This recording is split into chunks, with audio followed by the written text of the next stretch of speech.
Recently, a travel blogger's visit to Yantai City in Shandong Province in China revealed that some of Yantai's seaside properties have turned into ghost towns. Drone footage showed many houses were enveloped in thick fog, with the surroundings desolate and uninhabited.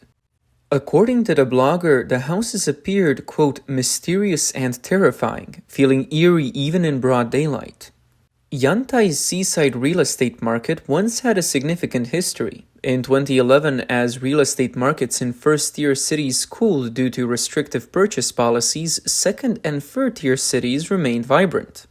Particularly, the seaside properties in Yantai and Weihai heated up quickly, with Yantai's county-level cities witnessing the birth of many large-scale seaside property projects. However, in 2020, Yantai's property market began to decline, with tourism real estate becoming particularly hard to sell. Many who had invested in seaside properties from other areas ended up with vacant or loss-making investments. Many of Yantai's seaside property projects have been plagued by high inventory, vacancy rates, and slow sales in recent years. Longkou, a county-level city under Yantai, has even been dubbed a ghost town. Surprisingly, what was once snapped up, Yantai's seaside properties, has become a giveaway. During the Qingming Festival holiday, spanning from April 4th to 6th, the China Merchants Bright AD project in Tongzhou, Beijing, introduced a special promotion. Quote, buy one, get one free. This offer was available to customers who, within the holiday period, committed to buying a two-bedroom apartment measuring 77 square meters, about 829 square feet in Tongzhou, and finalized their contract by April 30th. In return, they were granted a complimentary seaside property in Yantai, which is 108 square meters, roughly 1,162.5 square feet, along with an 8-day, 7-night cruise. Additionally, they were entered into a draw for a chance to win a, quote, free-day, 2-night trip to Yantai. The consultant added that the 77 square meter units in Tongzhou had an average sales price of 56,000 renminbi per square meter, approximately $700 per square foot. The promotion, which has ended, was launched because these units were difficult to sell. However, project distribution agents revealed to reporters that the buy one get one free promotion was essentially a disguised price reduction. Even though the promotion has ended, prices can still be negotiated, with lower prices available for less desirable floors. Hence, they recommended visiting the properties in person for potential surprises. Meanwhile, local agents in Yantai informed reporters that the 108 square meter seaside property being offered in the joint marketing campaign with the Beijing project, valued at approximately 500,000 renminbi, about $69,000, has many available units. The buy one get one free housing offer has caused quite a stir, with experts suggesting it reflects pressures in both Tongzhou and Yantai's housing markets. Following the relaxation of policies, Tongzhou must take additional steps to strengthen market confidence. Meanwhile, the giveaway of properties in Yantai reflects slow sales in certain cultural and tourism-related real estate projects, underscoring the challenges faced in property sales. This promotional strategy might be related to developers' slow capital turnover, with bundled sales potentially helping to clear inventory and accelerate capital recovery. The promotion has sparked discussions among Chinese netizens. Some believe it's merely a gimmick, arguing that seaside properties truly have little value and deteriorate quickly when vacant. A Tencent user commented that, quote, cheap goods are not of good quality, labeling it a trap and real estate developers as the, quote, biggest scam artists. Others pointed out concerns over job security, stating that worries about unemployment leave them with neither the desire nor the means to purchase property. Further investigations revealed not only this development, resorting to fire sales, but also various promotional activities like fixed-price deals and special offers being launched in Beijing and other cities to boost sales. In Beijing, several projects entered the market before the Qingming holiday, with some offering prices lower than the guide price after discounts. Experts suggest a glaring reason: China's real estate crisis is intensifying. The real estate sector plays a significant role in China's economy, accounting for approximately 60% to 70% of Chinese household wealth. International investment banks had already predicted a continued slump in China's real estate market this year, likely dragging down economic growth. This downturn has stripped local governments of their primary source of fiscal revenue, land sales. To salvage the real estate sector, the Chinese government relaxed purchasing restrictions in cities like Shanghai and Beijing. In mid-December 2023, the Beijing Municipal Commission of Housing and Urban-Rural Development announced adjustments to the down payment requirements, from 35% or 40% to 30% for first homes, and from 60% or 80% to 40% or 50% for second homes. Shanghai followed suit, lowering down payment requirements to 30% for first homes and 50% for second homes, and lifting restrictions on non-local residents purchasing homes outside the outer ring. From January 31, 2024, non-local residents who have paid social insurance or personal income tax in Shanghai for over 5 years can buy one residential property outside the outer ring. Furthermore, cities like Shenyang, Nanjing, and Dalian abolished purchasing restrictions entirely from September and October 2023. In Jiangsu Province's Xinhua City, a New Year housing expo offered subsidies up to 60,000 yuan, about $8,293 for homes costing over 3 million yuan, about 415,000. Hubei Province initiated a returning home to buy property campaign during the Lunar New Year, offering various purchasing incentives including a 10,000 yuan purchase reward and full deed tax subsidies. In summary, various cities are offering thousands of dollars in purchasing subsidies, deed tax subsidies, and free renovation design services, among other incentives. Alongside government incentives, Chinese property developers have introduced creative sales tactics akin to supermarket discounts. These include cashback, gold giveaways, pork giveaways, and free regional attraction tickets or public transit perks to reduce purchasing costs. Cities like Jiangsu, Zhengzhou, Wuxi, and Zibo have even implemented trade-in policies for property, adding benefits to encourage market participation. In essence, China has initiated widespread and significant property discounting and promotional activities, marking a period of desperate self-rescue for the real estate sector. Such aggressive sales tactics are rare in China's property market, especially in Beijing, where property prices are among the highest. This signals a preemptive self-rescue effort by the China real estate sector facing a potential collapse.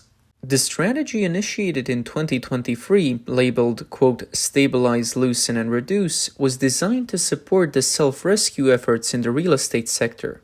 Its goals were to secure financial stability for developers, guarantee the on-time completion of projects, and minimize governmental oversight in the real estate market.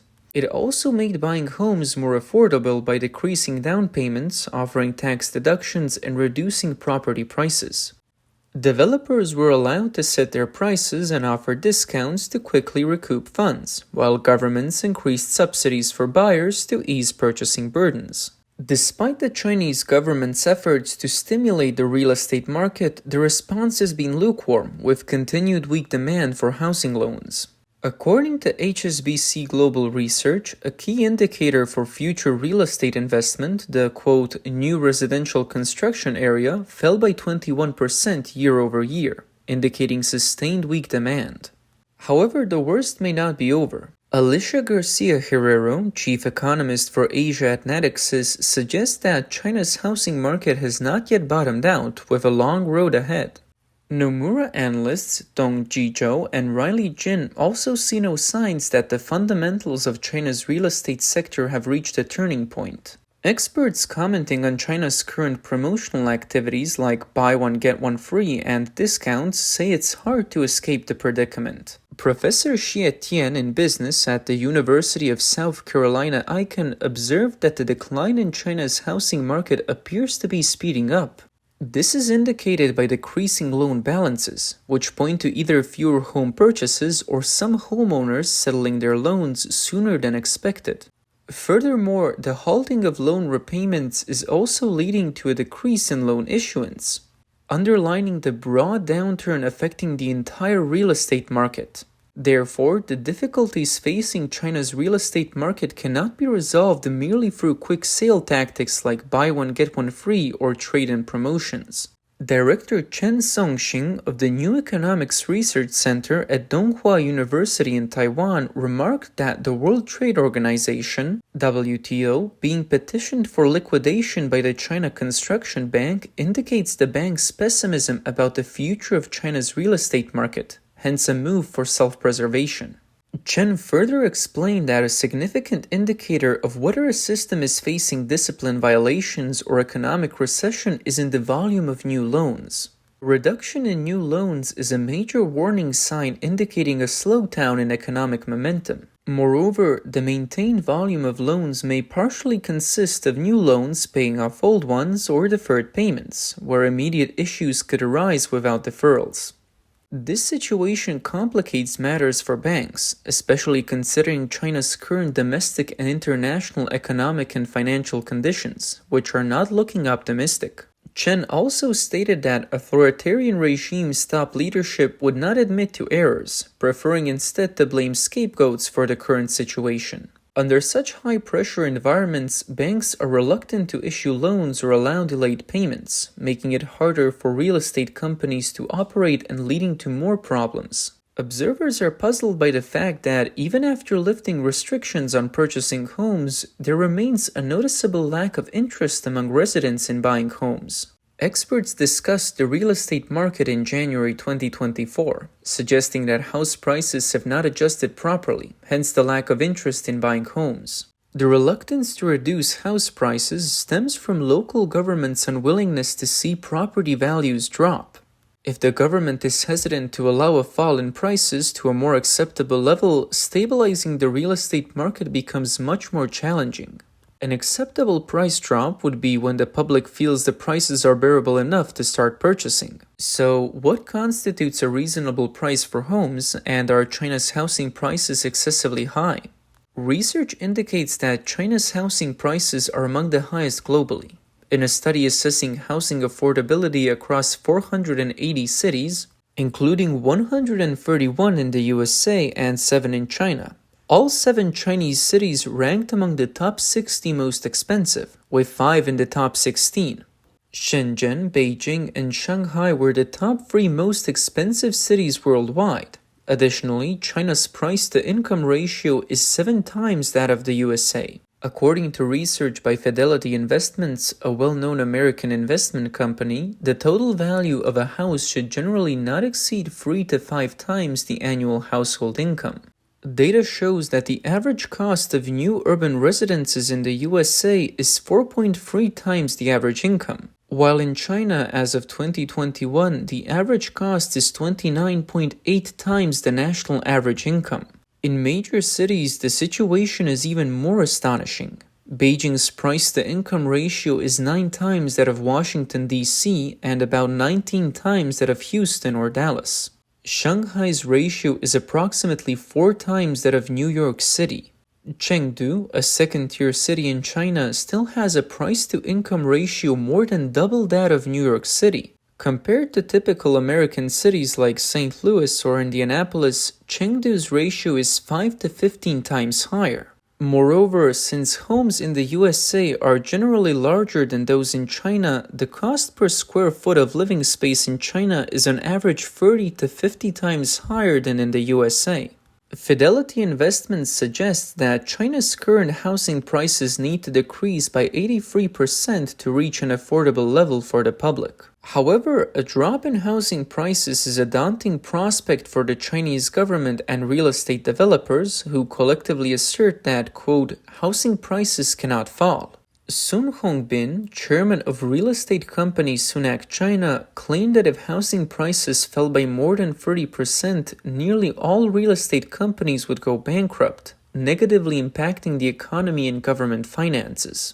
As a pillar industry, a decline in housing prices would harm the economy. Many local governments rely on land sales for revenue, which would be affected by falling prices. Moreover, with 70% of people's wealth tied up in housing, a significant price drop would effectively erase decades of savings. Surveys indicate that for most people in China, the goal of home ownership is unattainable, with only a small portion of the population being able to afford a home. Even those who manage to save half of their monthly income for a home find that by the time they retire, they have only accumulated a third of the required funds. This financial challenge is then inherited by future generations, and it might take the combined efforts of 3 generations to afford a modest 500 square foot apartment located 2 hours away from a major city. Additionally, the pandemic over the past 3 years has led to a decrease in income or job losses for many, prompting a growing number of individuals to give up on the dream of buying a home. This trend marks the start of the collapse of China's real estate bubble,